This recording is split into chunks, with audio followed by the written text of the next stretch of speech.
Yo, what's up mga tropa, mga lods? Welcome na naman po sa aking channel at sana may matutunan na naman kayo sa ating tutorial, okay? So, ang tuturo ko sa inyo mga katropa ay paano mag full wave ng Kawasaki Barako 175. Okay? So, ipo-full wave natin siya para lumakas yung kanyang charging system para masuportahan yung sound at yung HID ng customer. Kasi yung customer naka-HID tsaka naka-sound yung kanyang sidecar. Okay? So, sana may matutunan kayo mga katropa. Gamitin sana buhay at dagdag kaalaman na rin. Okay? So, simulan na natin.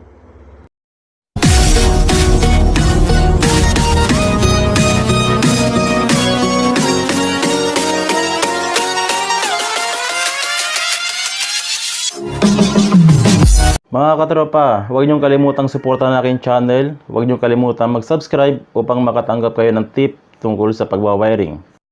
Okay naman mga tropa, kung malapit lang kayo sa Lingayen, Pangasinan, Artacho Street, pwede niyo akong sadyain dyan sa repair shop upang magpa-wiring kayo ng personal sa akin sa inyong mga motor.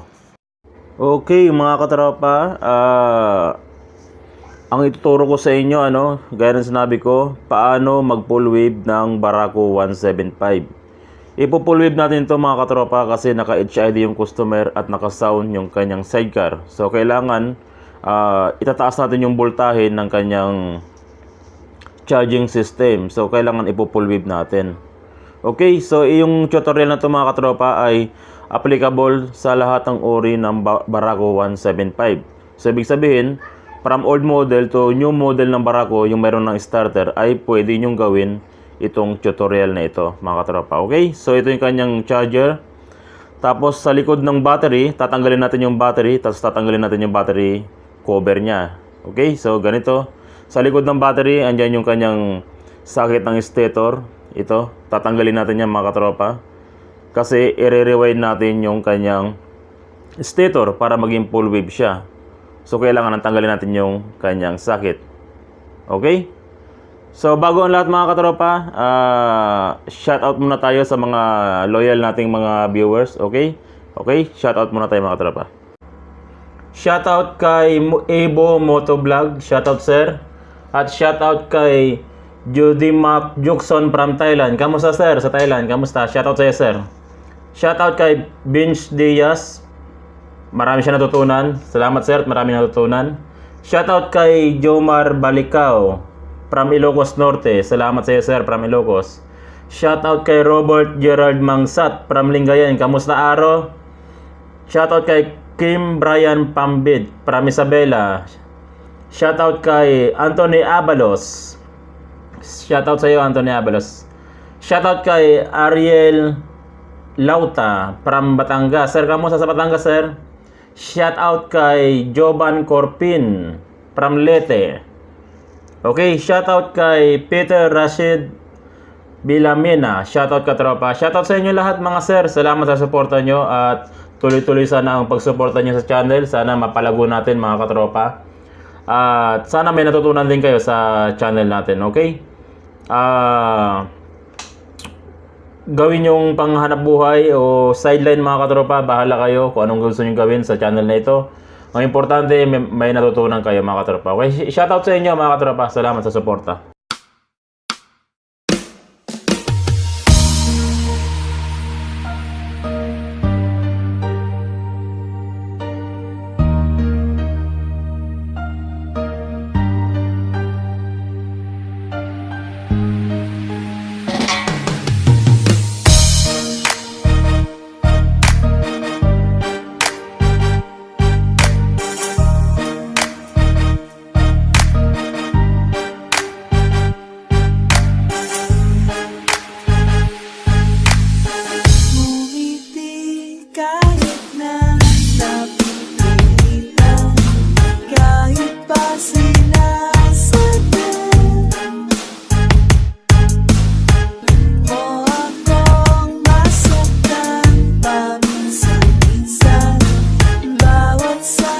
Okay, ito na yung ating stator mga katropa. Tatanggalin natin itong stator para i-rewind na natin. Okay, so dali na natin dun sa table. Okay mga katropa, ito na yung ating stator. Tinanggal ko na. tinanggal ko na, no? So, pag-aralan muna natin mga katropa kung para saan ang gamit ng mga wire. Okay? So, simulan natin dito sa kanyang kulay puti na wire. Okay? So, pag-aralan muna natin mga katropa. Okay. Itong white wire, kung makikita nyo, medyo blurred na yung mga kulay niya, pero white to. Ito yung white wire. So, yung white wire, ito yung single magnetic coil lang nakalagay. So, malalaman nyo kung kahit naburado na yung kulay niya, kung single magnetic coil ang nakalagay sa kanya, ibig sabihin, siya yung white wire. Siya yung charging. Ayan na yung hindi natin ginagalaw. Pag single magnetic coil lang ang nakalagay sa wire, hindi natin ginagalaw. Okay, next natin, ito yung yellow wire. So, makikita nyo, dalawang magnetic coil ang nakalagay dito. Ito, tsaka itong kabila. Okay? Yan, dalawang magnetic coil siya. Ayan yung ating yellow wire, pag dalawang magnetic coil. Ayan yung ating supply sa headlight. Okay? So, ayan yung yellow wire natin. Supply sa headlight yan. So, kadalasan, ang ginagalaw lang natin ay yung yellow wire at ground. Itong white wire, itong single wire na to, hindi na natin ginagalaw to. Basta pag white wire sa lahat ng stator, hindi na natin gagalawin. So, ang gagalawin lang natin ay itong dalawang magnetic coil. Ano gagawin natin mga katropa? Itong dalawang magnetic coil. Ito, tatanggalin natin yung mga katropa. Tapos, pagdidikitin natin. Okay? So, tanggalin muna natin itong dalawang magnetic coil. Tatanggalin nyo mga katropa ng blade o cutter, kahit ano, basta yung dalawang magnetic coil tatanggalin natin sa connection ng yellow wire. Bakit natin tatanggalin mga katropa? Kasi kaya nga sinabing half wave, kasi yung yellow wire kumukuha siya sa gitnang rewind ng ating stator. Kumukuha siya sa pinakagitna. Okay? So, kaya tinawag siyang half wave. Pero kung gusto niyo maintindihan pa ang konsepto ng half wave mga katropa, kasi hindi ko rin kayang i-describe kasi electronics na yon, i-search nyo na lang sa YouTube mga katropa. Ay, sa YouTube. Goggles pala. Sa Google. Okay, so tinanggalan natin mga katropa. Ang importante, sundan nyo yung ginagawa ko. Tinanggal natin tong dalawang magnetic coil. Okay? So, ibig sabihin, wala nang contact yung dalawang magnetic coil dito sa yellow wire. Okay? Tapos yung tinanggal natin yung dalawang magnetic coil mga katropa, pagdudugtungin natin sila, kailangan magkadikit pa rin sila para continuous yung rewind ng stator. Kasi ayun yung gitna eh. Ayun yung parang broken line yan eh. So kailangan pag tinanggal natin sila, pagdudugtungin nyo pa rin para continuous pa rin yung rewind ng ating stator. Okay? So gets ba yan mga katropa? Tinanggal natin yung dalawang magnetic coil sa yellow wire. Tapos, yung tinanggal nating dalawa, hihinangan natin pagdugtungin natin. Okay? So, ibig sabihin, wala nang contact yung dalawang magnetic coil doon sa yellow wire. So, hindi na kumukuha yung yellow wire natin sa gitnang bahagi ng rewind. So, hindi na siya half wave. Okay? So, magulo ano? Pero, sundan nyo na lang. Sundan nyo na lang yung ating ginagawa. Okay? So, kaskasin nyo muna mga tropa. Pag tinanggal nyo yung dalawang magnetic coil, huwag nyo agad-agad ihihinangin. Kailangan kaskasin nyo muna para lumitaw yung kanyang pinaka-tanso. Kasi may varnish pa to eh. So, ang akala ng iba, tanso na agad siya. Hinihinang na kagad. So, walang contact. Kailangan kaskasin nyo mabuti. Palabasin nyo yung tanso kasi yung varnish niya ay naka-coated siya. Okay? Pagkatapos nung kaskasin, ipagbuhulin, tapos hihinangan natin. Okay? So, hinangan muna natin mga katropa. Okay mga katropa, ang paalala ko lang sa inyo, sa lahat ng uri ng stator, pag nagpo-full wave kayo, hindi na ginagalaw yung white wire. Kasi yung white wire, ayun na yung in coil ng rewind. Ayun na yung pinakadulo ng rewind. Dalawa kasi ang dulo ng rewind natin. Yung white wire, dulo ng rewind. At yung ground wire, dulo din ng rewind yon. Tapos yung yellow wire, doon kumukuha sa dalawang magnetic coil kung saan nagdudugtong yung white tsaka ground wire. Ito yung hinihinang ko. Diyan kumukuha yung yellow wire. Kaya tinawag na half wave. So ngayon, tatanggalin natin yung dalawang magnetic coil na to, pero pagsasamahin pa rin natin. Katulad nito, hininang ko. Okay? Tatanggalin nyo yan sa contact sa yellow wire para hindi na kumonsumo yung yellow wire doon dito sa dalawang magnetic coil, kasi yan yung pinakagitnang rewind ng ating stator ito. Okay? So tinanggalan natin siya dito sa yellow wire. Okay? Ayan yung yellow wire natin. Next natin mga katropa, itong white wire wag nang gagalawin, gaya ng sinabi ko. Sa lahat ng uri ng motor, hindi na natin gagalawin yan.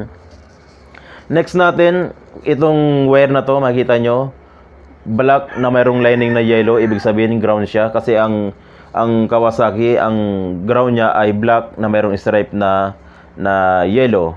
So, yung black na mayroong stripe na yellow, yung katabi niya magnetic coil, tatanggalin natin yan. So, ibig sabihin, ay yung ground ng ating magnetic coil. So, tatanggalin natin siya sa body ground. Dapat kasi pag naka-full wave ay floated yung ating ground. Okay? Tapos itong tinanggal nating ground na to mga katropa, ilalagay natin siya doon sa yellow wire kung saan natin tinanggal yung dalawang magnetic coil.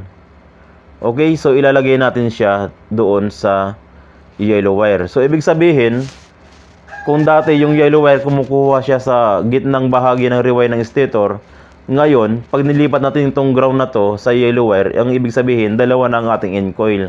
Ang end coil natin una ay white wire, at ang end coil natin pangalawa, kung itong ground na to ay nilagay natin sa yellow wire, ang pangalawang end coil na natin ay hindi na ground, yellow wire na ang pangalawang end coil natin. So, dyan na yung tinatawag na full wave, no? Ayan na yung full wave ng stator. Okay, mga tropa, nagets ba? Pero ang importante itong process ng paggagawa natin. So, nasobrahan na lang ako sa daldal. Okay, so gaya ng sabi ko mga katropa, pag nagtanggal kayo ng magnetic coil, kailangan kaskasin natin. Okay? Tapos itong ground na tinanggal natin mga katropa, lagyan natin ng wire para maidugtong natin doon sa yellow wire. Kasi kapos yung magnetic coil natin. So lagyan natin ng wire, hinangan natin mga katropa. Okay, so hinangan muna natin. Yan. Siguraduhin nyo lang mga katropa na yung panghinang nyo mainit na. So ibig sabihin, habang binabaklas nyo pa yung crankcase ng barako, kailangan isaksak nyo na yung panghinang nyo. Kasi pag hindi mainit yung panghinang nyo, hindi kumapit ng mabuti, ang resulta, babagbagin nyo uli. So kailangan dito palang sure na, para hindi na kayo paulit-ulit. Next natin mga katropa, itong wire na hininangan natin. Lagyan natin ng sinkable tube para hindi mag-contact sa kahit sa ang ground. O para for safety lang, sinkable tube. Kung hindi naman, lagyan nyo ng electrical tape. Tapos, talian nyo ng strap para hindi kumalas yung electrical tape sa pagnalangisan. Pero mas mainam kung mayroon kayong sinkable tube, parang ganito. So, mas madali na lang, mas malinis pa. Okay, so ito na yung ating ground. Mga katropa, ito yung ground na tinanggal natin, di ba? Yung ground na tinanggal natin, mga katropa, ipapagapang natin. Ilisot natin dito para mas malinis. Okay, kayo na lang bahala mag-organize ng wiring nyo. Importante, tama yung paglalagyan natin. So ito yung ground, ilagay natin dito sa yellow wire kung saan natin tinanggal yung dalawang magnetic coil. Okay, ito. Ipalit lang natin yung ground dito. So tinanggal natin yung dalawang magnetic coil. Tapos yung ground, tinanggal din natin, ilagay doon sa kung saan natin tinanggal yung dalawang magnetic coil. Okay, so ayan. Okay, so ihinang natin siya dyan.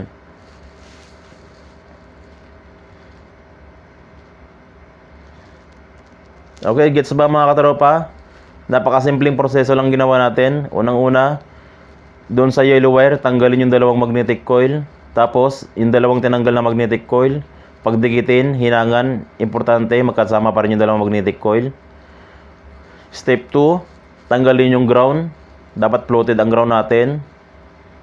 Step 3, lagyan ng wire yung ground na tinanggal natin. At step 4, yung ground na tinanggal natin ilagay dito sa yellow wire kung saan natin tinanggal yung dalawang magnetic coil. Okay? So ganyan ang proseso ng pagre-rewind ng stator ng Barako 175. So ganyan ang pagpo-full wave ng ating stator. Okay? So ihinang natin dito yung ground na tinanggal natin. Hinangan natin.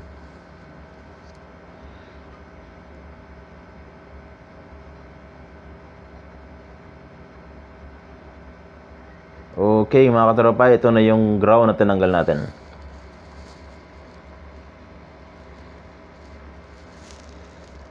Okay, so ayan na mga katropa. Ito yung ground.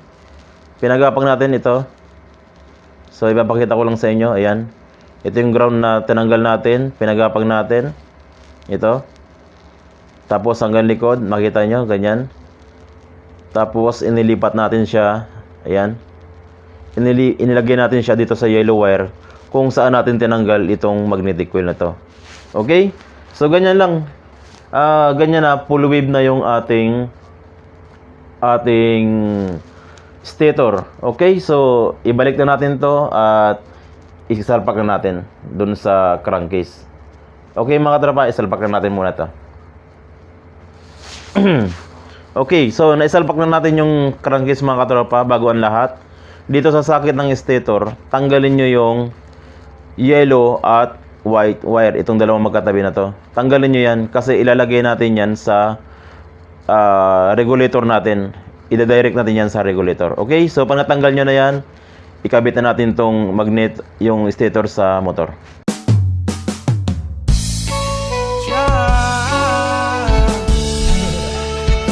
Kalimutan mo na yan, sige maglibang, huwag kang magpakahibang. Dapat ay tawa lang ang problema sa pag-ibig, dapat ininda. Hayaan mo sila na maghabol sa'yo, diba? Sabi ko naman sa'yo, maraming manloloko. Pagkatapos kang pakinabangang biglang lalayo. Kaya wag nang uulit pa, o di kaya iibig pa. Eto na naman tayo, kailan ka ba matututo? Pag-ibig ay sakit sa ulo, kaya wag kang magpapaloko. Bakit ba ang bilis mo na maniwala dyan? Di ka ba nadala sa iyong nakaraan? Ilang beses pa ba nakitang papayuhan? Ayaw ko lang naman na ikaw ay masaktan. Di kita sa dinadown. Okay, so ito na yung tinanggal natin mga katropa. Kung naalala nyo, ito yung tinanggal natin na yung white wire tsaka yellow wire sa socket ng stator. Okay, so dyan natin kasi ilalagay yung ida-direct natin to doon sa ating full wave charger. Okay, so balatan muna natin mga katropa. Remind ko lang sa inyo mga katropa, huwag kayong gagamit ng mumurahin na charger. Okay, so huwag kayong magtipid. Kailangan bumili na kayo yung pinakamagandang klase na. Magkano yung pinakamagandang klase? 500 sagad na yun. Yun yung pinakamagandang klase. 500 pesos. So, huwag yung tipirin mga katropa. Kasi pag tinipid nyo, yung pagpo-full wave nyo, maaari kayong malubuhan ng battery o mapundihan ng mga ilaw. Okay? So, ito yung ating full wave charger. Ikakabit na natin siya mga katropa.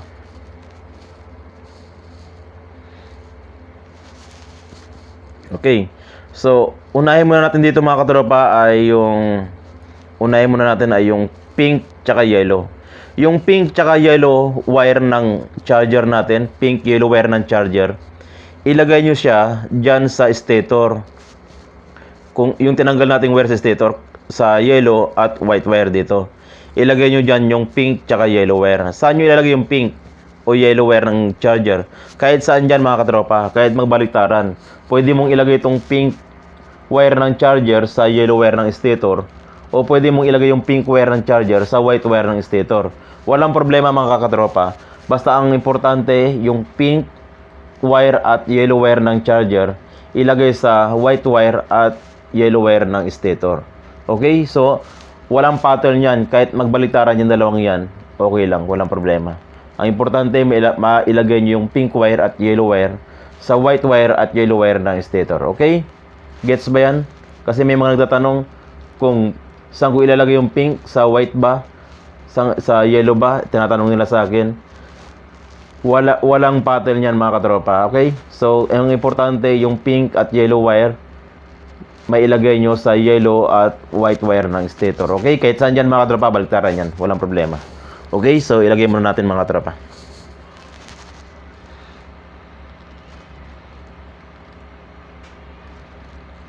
Okay, so ito na yung ating pink tsaka yellow wire ng charger, okay? So ayan na, iselyado muna natin. Mga katropa, wag niyong kalimutang i-share at i-like yung ating mga videos mga katropa. Tulungan niyo ako mga katropa para mapalago natin ang ating channel, mapaganda natin yung content at magtuloy-tuloy pa tayo mga katropa. So tulungan niyo ako katropa, tulungan tayo mga katropa.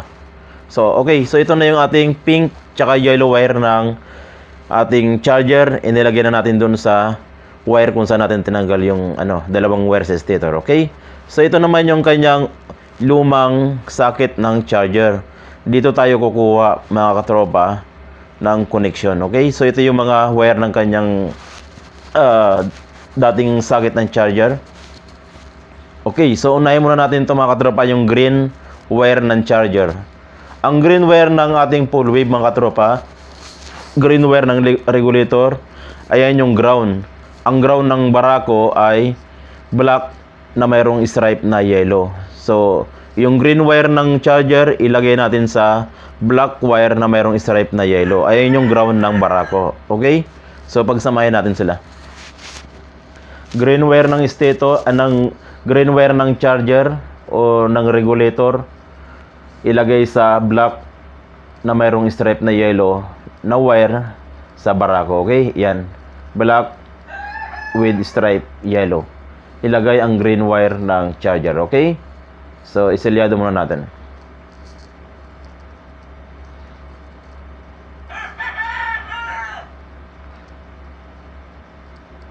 Okay. So, gumamit kayo ng Armac mga katropa sa Armac na electrical tape para hindi nagkakalas yung kasi may mga local na ngayon na tape eh. Okay, so ayan na yung ating ground ng charger. Yung green wire inilagay natin sa black na mayroong stripe na yellow. Okay, mga tropa. Next natin mga katropa ay itong red wire. Okay, ito yung red wire mga tropa ng charger, red wire. Ito yung magsusupply sa battery para magkarga. So, ang battery, ang color coding ng Barako, ang papuntang battery na wire ay itong white wire. So, ibig sabihin, yung red wire ng ating charger, ilagay natin sa white wire ng Barako. So, yung white wire ng Barako, imbis na red wire ang ginamit nila, ginawa nilang white. Ayan yung papuntang fuse. Tapos fuse, papuntang battery na. So, red wire ng charger, ito mga katropa, i-focus muna natin. Okay? Red wire ng charger natin, ilagay nyo sa white wire ng Barako o white wire ng motor. Okay? So, medyo iniba kasi nila yung kulay eh. Diba dati, pag galing battery, red. Okay. Ngayon, ginawa nilang white wire. Sa kanila, sa Barako lang siya. Sa 175 lang nila ginagawa yan. Ay, iniba. Okay? So, ibig sabihin, red wire ng charger ilagay sa white wire ng motor o yan, white wire ng Barako. Okay? Red to white wire tayo. Okay? So next natin mga katropa ay itong black wire. Okay? So itong black wire, itong hawak-hawak ko, tsaka itong yellow wire, pagsamahin natin. Bakit natin pagsasamahin itong dalawang to mga katropa? Unang-una, yung black wire, siya yung nagkokontrol ng voltahe. So, pag napasukan siya ng positive, galing battery, kukontrolin niya na yung voltahe para hindi mag-overcharge, hindi lumobo yung battery, hindi mapundi yung mga ilaw. So, kailangan niyang mapasukan ng positive. Pangalawa, bakit natin isasama sa yellow wire? Since napapasukan natin ng positive yung black wire, madamay na rin mapapasukan ng positive yung yellow wire para mag-battery operated naman yung ating headlight. Okay? So nagets ba? Kasi dati itong yellow wire kumukuha sa makina, ngayon iba battery operated natin. Kaya natin sila pinagsama. Okay? So pagkatapos natin pagsamahin mga katropa, lagyan natin siya ng extrang wire. Lagyan natin ng extrang wire kasi ipapagapang natin yan sa positive ng motor. Doon natin siya ilalagay kung saan pag sinusi mo yung motor, magkakaroon ng positive. Pero pag pinatay mo, mamamatay din yung positive. So doon natin siya ilalagay. Kaya lagyan nyo siya ng extrang wire katulad ng ginagawa ko. Okay? So, sabihin ko lang uli, ba't natin pinagsama? Kasi may mga tatanong bakit pinagsasama yung yellow tsaka black. Una, para mapasukan ng positive yung black, para makontrol niya yung voltahe. Pangalawa, para mapasukan yung yellow wire, para naman mag-battery operated yung ating headlight. Okay mga katropa, ito na yung ating extrang wire kung saan magkasama yung yellow tsaka black wire. Nilagyan natin ng extrang wire kasi itatap natin siya dun sa positive na susian. Okay? So, selyado muna natin ito mga katropa. Selyado muna natin para malinis. Importante mga katropa, pagkatapos gawin yung mga wiring, iselyado nyo para walang grounded. At organize siya. Kung maghahanap man kayo ng iwa-wiring nyo, hindi na kayo malilito kasi organized. Hindi yung kung saan pinapagapang.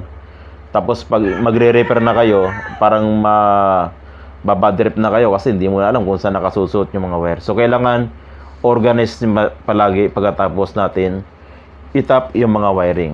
Okay? So good ba yan? Okay, so i-organize ko muna katropa. Tip muna natin mabuti. Yung dulo pala ng socket mga katropa, yung suksukan sa original na charger, balutin nyo rin ng wire yon kasi yung ibang gumagawa, pag hindi nyo binalot yun, ang akala nila natanggal, isusuksok nila ngayon dun sa original na charger. So magkakaroon ng problema o conflict yung pasok ng kuryente dun sa battery. Kaya balutan nyo rin ng wire yung dating socket ng charger para makita nila na hindi na ginagamit yung socket na yun. Okay, so ito yung ating dinugtong na wire kung saan natin pinagsama yung yellow tsaka black.